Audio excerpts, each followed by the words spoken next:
দর্শক, এখন জাতীয় ঐকমত্য কমিশনের সঙ্গে বৈঠক করছে বাংলাদেশের সমাজতান্ত্রিক দল বাসদ। এই বিষয়ে আরো খবর জানাতে জাতীয় সংসদ ভবন এলাকা থেকে যোগ দিচ্ছেন সহকর্মী জুমাতুল বিদা। বিদা, সবশেষ কি তথ্য আছে জানাবেন?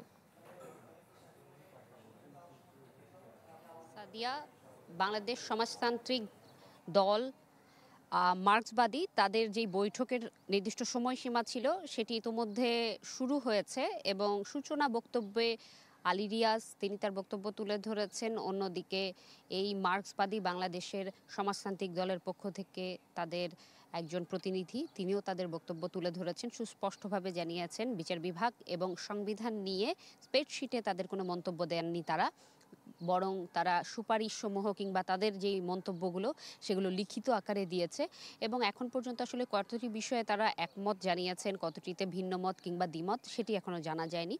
তবে আয়োজনের একেবারে শুরুতে সূচনা বক্তব্যে আলী রিয়াজ যেটি বলেছেন যে এই যেই যাত্রাপথ এটির মধ্য দিয়েই মূলত হচ্ছে জুলাই সনদ তৈরি হবে এবং এই জুলাই সনদের মধ্য দিয়ে তিনি বলেছেন একদম তার যেই বাক্যটি, জুলাই সনদ নতুন বাংলাদেশ গড়ার প্রাথমিক পদক্ষেপ বলে তিনি মন্তব্য করেছেন এবং এই যে প্রাথমিক পদক্ষেপ এখানে সব দলমত নির্বিশেষে সবাই আসলে সহযোগিতা করবেন এবং ছাড় দেওয়ার বিষয়টি সকালের বৈঠকে তিনি বলেছিলেন। এই বিষয়টি আবার তিনি উল্লেখ করেন। অন্যদিকে যে বাংলাদেশের সমাজতান্ত্রিক দল মার্ক্সবাদী তারাও তাদের বক্তব্য উপস্থাপন করেছেন।